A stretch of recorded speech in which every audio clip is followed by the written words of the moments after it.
पुनर्विवाह है। हटो। हम क्या कर रहे हैं आप? प्लीज मैडम जी, जाने दीजिए ना इन्हें, माफ कर दीजिए इन्हें। आगे से ऐसा कभी नहीं करेंगे। आप मेरे पर विश्वास कीजिए।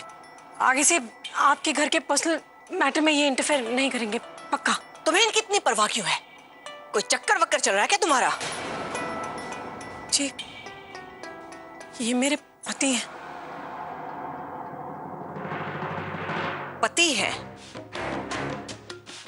तो तुमने अपने पति को ये बेलगाम घोड़े के जैसे खुला क्यों छोड़ रखा है? तुम्हारे सामने रहकर जब ये सब कुछ कर रहे हैं तो तुम्हारी आंखों के पीछे क्या कुछ नहीं करते होंगे? मेरी बात मानिए, इनकी लगाम थोड़ी सी कस के रखिए। तुम्हारे भले के लिए कह रही हूं मैं, समझी? सीखो मुझसे कुछ। जी, मैं समझ गई आप जो कहना चाह रही हैं। अब मैं भी आपकी तरह इनको अपनी मुट्ठी में रखूंगी। आप कुछ समझते क्यों नहीं है? मुंह खोलने से पहले मुझसे पूछ तो लिया होता। अगर आप बस चुप, आप कुछ नहीं बोलेंगे। आप वो ही करेंगे जो मैं कहूंगी, समझे? देखिए, समझ गए, मेरी बात अच्छे से समझ गए। आप ये बिल्कुल भी आपके पर्सनल मैटर में इंटरफेयर नहीं करेंगे। मैडम, हमारा काम तो वेडिंग प्लान करना है, मंडप सजाना है, घर सजाना है। किससे शादी हो रही है इससे हमारा कोई लेना देना नहीं। काम बहुत बाकी है, हम जाके काम पूरा कर ले प्लीज। ठीक है,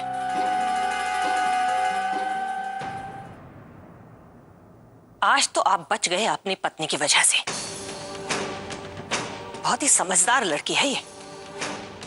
आगे से जैसा ये कहती है वैसा कीजिएगा, वरना ऐसा ना हो कि खामखा अपनी जिंदगी से हाथ धो बैठे आप। Thank you madam. अब हम चलते हैं। अब खड़े क्या है? चलिए यहाँ से, चलिए।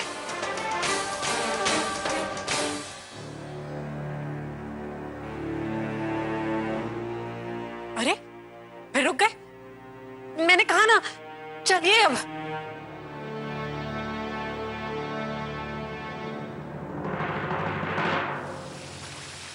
जज जी, क्या जरूरत है आपको उनके मामलों में दखल देने की, जबकि आप अच्छी तरह से जानते हैं कि वो लोग कितने खतरनाक हैं।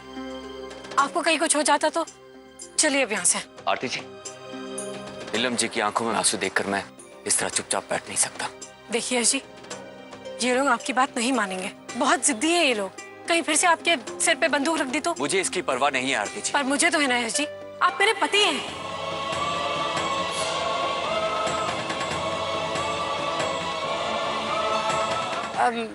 मेरे कहने का मतलब है कि अंश पलक पायल के पापा हैं, माँ बाबू जी के बेटे हैं, प्रतीक भैया पंकज भैया के भाई हैं। आपके परिवार को आपकी जरूरत है, फिर भला कैसे फिक्र नहीं करूं मैं आपकी। अब चलिए प्लीज। आरती जी, मैंने नीलम जी को प्रॉमिस किया है, अगर उनकी शादी उस लड़के से नहीं हुई तो वो आत्महत्या कर लेंगी, और इस बार उन्हें बचाने के लिए कोई नहीं होगा। अगर आज नीलम की जगह मेरी बहन होती तो क्या मैं उन्हें मरने के लिए छोड़ देता? आरती जी, रिश्ता केवल खून का नहीं होता है, इंसानियत का भी होता है। आरती जी, आप जाइए यहां से। मैं नहीं चाहता कि मेरे साथ आपकी भी जान को खतरा हो। और हाँ, मेरी जान बचाने के लिए थैंक यू। हर बार आपका एक नया रूप देखती हूँ मैं।